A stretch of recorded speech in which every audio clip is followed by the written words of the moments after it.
Bonjour à tous et merci d'être venus ce midi assister à ce Quickie. Tout d'abord, je suis ravie d'avoir pu ne serait-ce qu'attirer votre curiosité sur les possibilités de travail avec l'Inde. Je suis Pauline Galvao, actuellement chef de projet chez Soprasteria. Et donc, dans le cadre de mes fonctions, je me suis aperçue qu'il était de plus en plus rare de démarrer un projet sans ne serait-ce que penser aux possibilités de travailler avec l'offshore. D'autant plus que travailler dans une ESN permet de faciliter le travail avec l'offshore, puisque nos ESN sont souvent implantés un peu partout dans le monde. Et l'Inde apporte un pôle de compétences clés pour nos projets. Le travail avec l'Inde permet également de répondre à des enjeux économiques pour nous et aussi pour nos clients. Donc, dans ce contexte-là, moi, j'ai vécu ma première expérience sur un projet de grande envergure. Et donc, il me tenait à cœur de pouvoir partager un Rex sur cette expérience-là.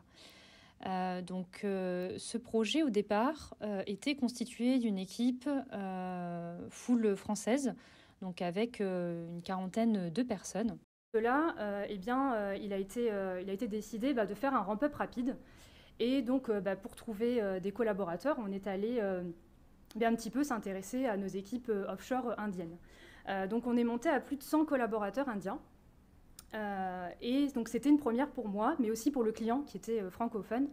Et donc j'ai managé des équipes en moyenne de 20-30 personnes avec 3/4 d'Indiens. Donc quand on a annoncé à l'équipe ce changement d'organisation, moi j'étais plutôt contente et tout d'avoir une nouvelle expérience de management. Et en fait, je me suis pris une grosse claque parce que je me suis rendu compte qu'il y avait tout un tas d'idées reçues qui étaient perçues par les équipes. Et donc, je me suis fixée comme objectif d'aller un peu casser ces idées reçues, les challenger pour faire en sorte que le projet soit un succès. Donc, je vous en ai sélectionné 4, qui ont été les plus marquantes pour moi. Donc, la première idée reçue, ça a été de dire « Ouais, mais les Indiens, ils disent jamais non, on n'est jamais sûr qu'ils aient bien compris, ils ne nous partagent pas quand ils ont des difficultés. » Alors, moi, la première, j'aime pas partager quand j'ai des difficultés, c'est jamais simple. Donc, c'est encore plus compliqué avec la distance, la différence culturelle, de le partager avec une équipe française quand on est indien. Il faut savoir qu'en Inde, il y a aussi un système hiérarchique qui est très présent. Donc déjà, en fait, moi, rien que le fait que je sois une chef de projet française, je pense que c'était un peu impressionnant pour eux aussi d'aller me dire à moi qu'ils avaient des difficultés ou me poser des questions. Donc, ce que j'ai fait, c'est que je me suis dit, je vais me lancer, je vais en parler avec la chef de projet indienne qui s'appelle Néa, avec laquelle j'ai travaillé dès le tout début. Et donc, je lui en ai parlé parce que je me suis rendu compte, par exemple, bien 3-4 semaines après qu'on ait démarré, que les Indiens faisaient un daily entre eux avant le daily avec la France. Et je me suis dit, mais non, en fait, c'est pas comme ça qu'il faut fonctionner, il faut qu'on soit plus transparent. Et pour être plus transparent, il faut aussi que moi, je sois transparente. Donc, en fait, avec la chef de projet indienne, on a travaillé beaucoup plus ensemble et beaucoup plus en transparente. Et ça a donné un petit peu un effet boule de neige au sein de l'équipe. Et ça a permis un petit peu d'améliorer la communication au sein de l'équipe. Ça prend un petit peu de temps. On ne peut pas, du jour au lendemain, gagner la confiance d'une équipe, mais qu'elle soit offshore ou pas, en fait.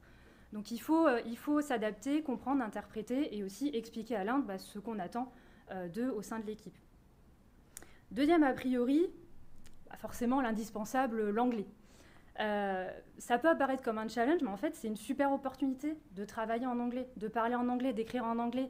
Enfin, moi, la première, j'ai eu peur au début. Je me suis dit, oh là là, mon niveau d'anglais, il est loin, je ne vais pas savoir bien exprimer ce que j'attends. Mais en fait, ça revient très vite. Les Indiens parlent très bien anglais. Il faut savoir qu'en Inde, ils ont différentes langues. Donc en fait, même entre eux, ils parlent anglais, donc ils ont l'habitude. Et donc, ça revient très vite. Et quand bien même, comme je vous disais, moi, mon client était plutôt francophone, ce qu'on a fait, c'est qu'on a mis à disposition des formations pour que tout le monde se sente un petit peu plus à l'aise aussi au niveau de la langue. Au-delà de ça, comme je vous disais, nous, le projet, initialement, il était français. Donc, on a aussi investi sur la traduction de tout le patrimoine initial, parce qu'on avait beaucoup de spécifications et de documentation initialement en français. Donc, les équipes indiennes, elles ont des équipes en fait dédiées qui font des traductions très rapidement. Et donc, on avait traduit l'ensemble du patrimoine parce que, au-delà de la langue courante, il y a aussi le vocabulaire du projet qu'il faut homogénéiser entre les équipes françaises et indiennes. La troisième idée reçue, alors, j'avoue que là-dessus, c'est celle sur laquelle j'ai eu le plus de doutes, où j'étais le moins confiante. C'est quand on m'a dit ouais, mais là, on va donner tout le développement à l'Inde et nous, on va se taper le support, les merge requests, les tests, etc. Donc, je me suis dit, en fait, il faut à tout prix casser ce côté client-fournisseur de je demande à l'Inde une fonctionnalité, j'attends qu'ils aient terminé, je récupère et je vais tester derrière. Donc, alors là, c'est pareil, je l'ai travaillé avec la chef de projet indienne. Et en fait, on a essayé de mettre en place, pour chaque rôle français, un équivalent indien. C'est-à-dire que, à commencer par moi, en fait, je ne vais pas vous mentir, au début, je me disais, mais moi, je suis capable de gérer une équipe de 25 personnes, qu'elle soit à distance ou pas, je peux le faire toute seule.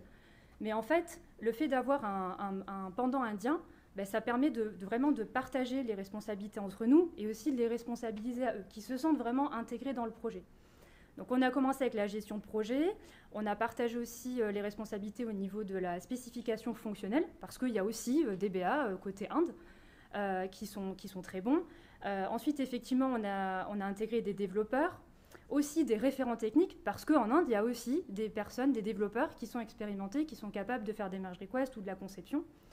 Et là où ça a été un petit peu plus dur, ça a été sur les tests. Parce que les tests, on se dit, c'est en bout de chaîne, donc on aime bien le garder pour nous, pour vérifier que tout est OK. Et alors là, pour le coup, c'est une personne de mon équipe française, Coralie, qui est partie en Inde. Et en allant en Inde, elle m'a dit, tu sais quoi, Pauline, je viens de croiser un testeur indien, j'ai vu ce qu'ils font. Elle m'a dit, il faut y aller, ils sont capables de tester comme nous et d'assurer une qualité sur le produit final. Et elle m'a dit, tu sais quoi, je vais leur demander si on peut faire un POC. Et c'est comme ça que ça a démarré. Aujourd'hui, il y a 5 testeurs indiens encore sur le projet. Et donc, voilà, le fait d'avoir les mêmes rôles des deux côtés, ça casse complètement ce côté client-fournisseur. Il y a beaucoup plus d'entraide. Et ça permet d'être aux Indiens, d'être finalement au même niveau de responsabilité que l'équipe française. Alors nous, sur le projet, on est même allé au-delà. C'est-à-dire que les Indiens ont même fait des démonstrations clients. Ils ont fait de la relation client. Même ma chef de projet, elle a fait des présentations à la hiérarchie côté client. Et donc, voilà, ça permet vraiment de fédérer l'équipe et qu'elle soit 100% impliquée. Enfin, la quatrième idée reçue, qui est pour moi la plus marquante pour le coup, c'est effectivement la distance et les différences de culture. Déjà, clairement, pour que ça marche, il faut voyager en fait. Il faut se rencontrer. On peut travailler quelque temps à distance, etc. Moi, j'avais très peu voyagé, hein, j'avais voyagé qu'en Europe. Et quand on m'a dit, bon, est-ce que tu vas aller en Inde, j'étais là, oula, j'ai eu un peu peur. Et puis je me suis dit, en fait, pour justement les relations, elles soient saines, transparentes, je vais y aller. Donc j'ai détesté l'avion, hein, clairement, je suis arrivée là-bas, j'étais éclatée. Mais en fait, là-bas, le fait d'être en proximité, c'est vraiment génial. Moi, je suis revenue, je trouvais que les relations, elles étaient beaucoup plus fluides. Et il y avait beaucoup moins ce niveau hiérarchique de c'est la chef de projet française, je fais attention à ce que je dis si jamais j'ai des difficultés. Quand quelqu'un a des difficultés en Inde, pour moi, c'est comme si je manageais une équipe française. Elle a des difficultés, on l'aide. Voilà. Et on peut aussi s'appuyer sur eux en leur donnant des responsabilités. Et donc, dès le début du projet, on a notamment l'un de nos référents techniques, Joël, ici présent d'ailleurs, qui a été le tout premier à partir en Inde, et il a formé une dizaine d'Indiens qui sont derrière devenus nos référents techniques et nos piliers techniques pour mener à bien le projet. Après la distance, on peut aussi y trouver des opportunités, c'est-à-dire que le décalage horaire, en fait, il faut jouer avec aussi. C'est-à-dire que quand on découvre un bug en fin de journée, le lendemain, en revenant, on peut avoir une application qui est corrigée, redéployée et qu'on peut retester derrière. Au-delà de ça, sur le côté culture, pour moi, ça va dans les deux sens. C'est-à-dire qu'il faut s'intéresser à la culture indienne, et c'est très important pour eux. Donc, ne serait-ce que connaître la date de Diwali, d'Holi, toutes ces fêtes des couleurs ou des lumières qu'ils ont, en fait, ils y attachent énormément d'importance. Et ça leur fait extrêmement plaisir que nous, on s'y intéresse. Dans l'autre sens aussi, nous, ce qu'on a mis en place, c'est qu'on leur partageait aussi les événements qu'on pouvait faire, nous, de notre côté. Il faut absolument apporter de l'humain pour que ça fonctionne et voilà, partager vraiment dans les deux sens.